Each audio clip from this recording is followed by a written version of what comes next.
morning, ladies, gents, and non-binary events. Welcome back to another episode of Aaron Gone Rogue.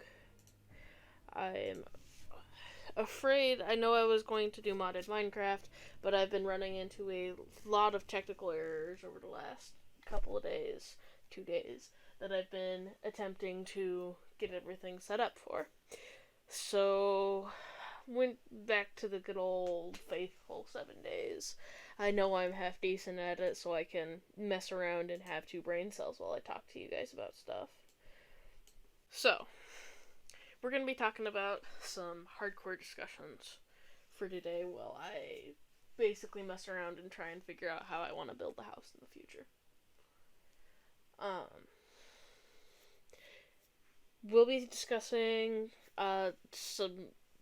we'll be taking some political stances. I normally wouldn't do this on my channel. That's a huge thing that I typically try to avoid. Most of you guys know this.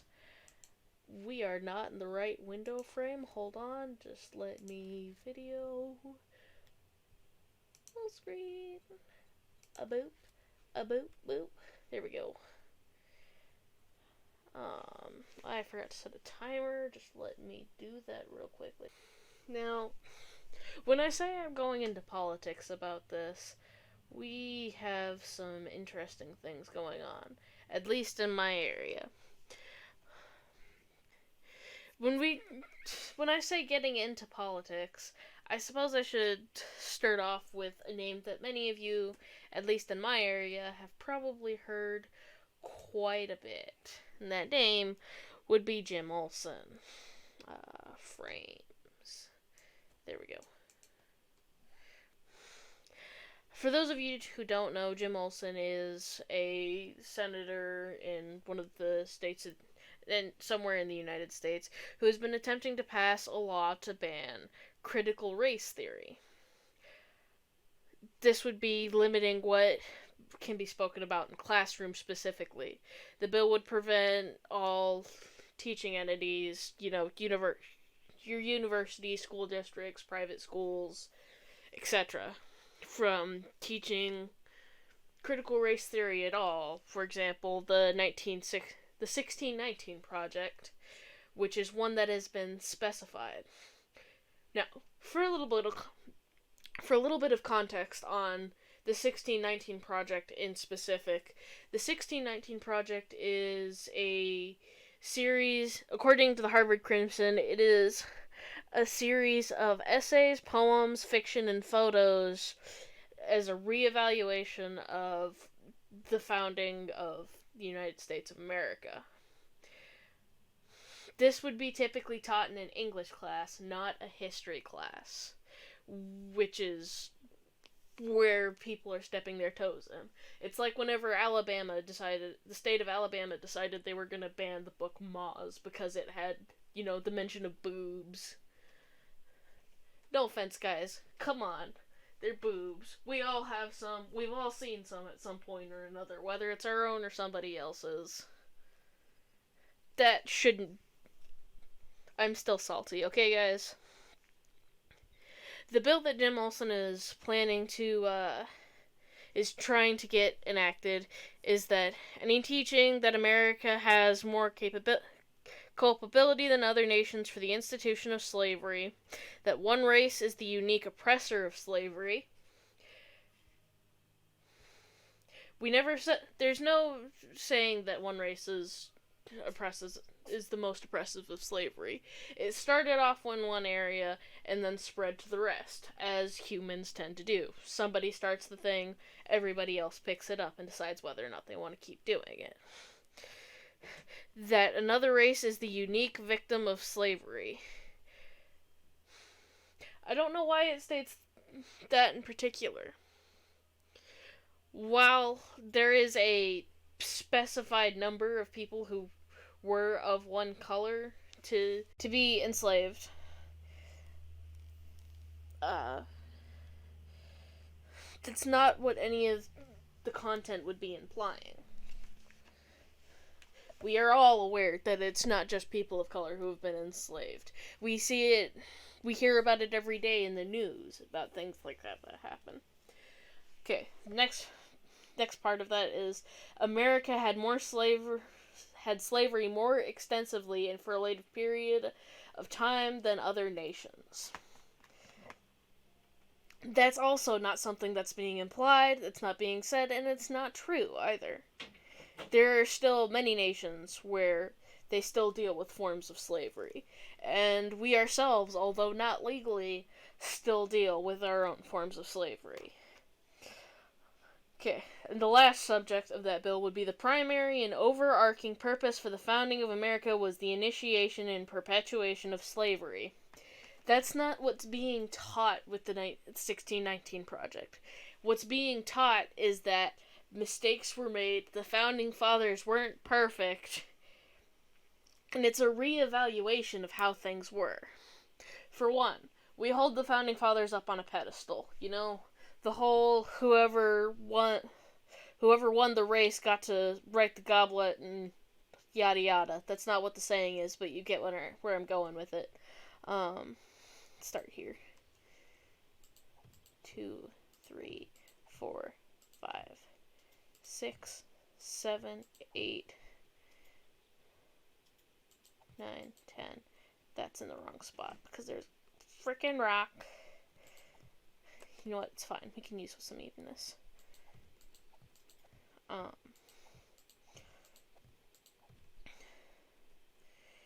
So essentially, based off of what I have read from Jim Olson talking about this, is that he didn't read it and he doesn't want other people to have to try and read it. The thing about it is, teachers have their own concept of how to teach things and what needs to be taught. You know, they write their own curriculums. At least for my classes, the teachers choose what they want to be taught and go from there. So they don't have to teach all of the content. And the fact that they're trying to fight over what should be taught in an English class, that's just kind of weird, okay? We're not confirming anybody's history, we're not messing around, we're not trying to botulate it, we're trying to speculate, that's all it is. We want people to think. What's so bad about having a thought process? So, one of the questions that I've been asked to talk about is, to what degree, if any, should politicians control school curriculum? This bill in particular would be a perfect example of saying they shouldn't. By cutting off the discussion of critical race theory and what I've seen of the specifications of it that I just read off to you guys, look, I never heard about any of the stuff that we talked about in class whenever we were discussing it. I'd never seen the movie Roots. I'd never heard of the movie The Color Purple. There's already a lack of critical race theory going on in schools. Like, we glanced over the Holocaust. I don't know about you guys, but that's not something you should glance over now that I'm in college and learning about what it was really about. These are important things in our history that we should be talking about. You can only be aware and prevent something from happening again if it's discussed. If everybody is aware of what it is, why it happened, and why it shouldn't. And politicians trying to just, sweep it under the rug and call it good, what happened, blah, blah, blah. That's not how it works, sadly. And if that was how it worked, we'd all be in a lot easier of a position in life, right? Right. I don't understand why they're handling things the way they're handling them. That was an oops. I'm just gonna, tab X.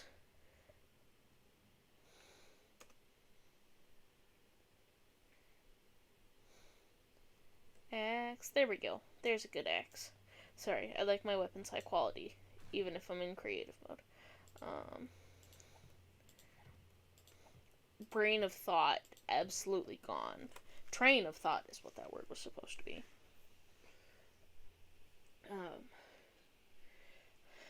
Then we bring up the topic of to what degree, if any, should parents control school curriculum. I don't know about you guys. My parents had to sign off on a lot of stuff that was taught in my classes. And there are things that I wish I would have been allowed to learn that wasn't signed off on. Some of it, it was a last minute sign off. My parents worked hard. So they didn't get to see that. I am also a scatterbrain. So I would lose the slip and you couldn't get another one because, the thing was the next day. So while I think parents should be aware of what their children are learning in school, I don't think they should have complete control over a teacher's learning style.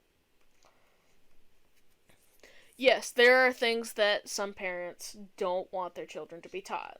I understand that. That's why they go through and have us choose classes after a certain age, because, we're past the cores. Time to, go around and choose things as we feel are necessary, right? Right. Birch, baby, do you really have to sit in front of the mic? Yeah? Okay. Alright. Another question that I found to be pretty important that we discussed in class. Should teachers be neutral about the topics that they discuss? This isn't specified to English teachers. This is history teachers, math teachers, whatever. There are topics that, yes, you should have a neutral case on, whether it's religion or, I don't know, study of plants, different pieces of history that really have an equal effect on all people. But there are things that they're trying to cut off there are things that they are wanting to not continue. There are things that they want to maintain a neutral face for that shouldn't be holding a neutral face. Why does the Holocaust need to have a neutral view to it? Over 8 million people died, I think. 8 million people that weren't just Jewish people. People were put into concentration camps outside of Germany. There were Japanese people, other Asian people, and then Germans who were being accused of becoming Nazis. I mean, come on. You can't... Why would you try and hold a neutral position on something that was inherently bad and dangerous, not only for the people who were there and the people who survived, but those that we talk about to this day? One example would be Anne Frank, or there was a book that I had to read in my English class in in middle school, that was an autobiography. I think it was Ezel. It was a good book, and it was a good take on everything that happened, and we talked about it for almost an entire semester. And it was important, to me at least, for an understanding of what racism was and what point it could get to.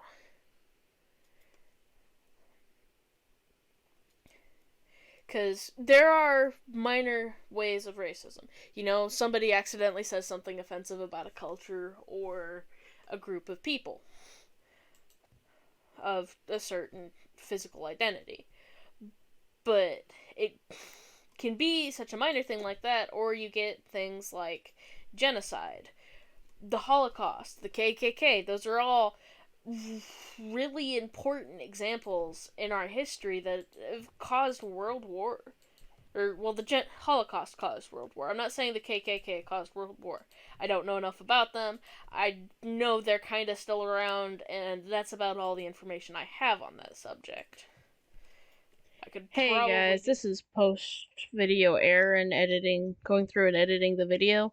So half my content got cut in the rendering process. I have no idea what happened. I think the file got corrupted. And I have no way of recovering the data because I am so close to my deadline.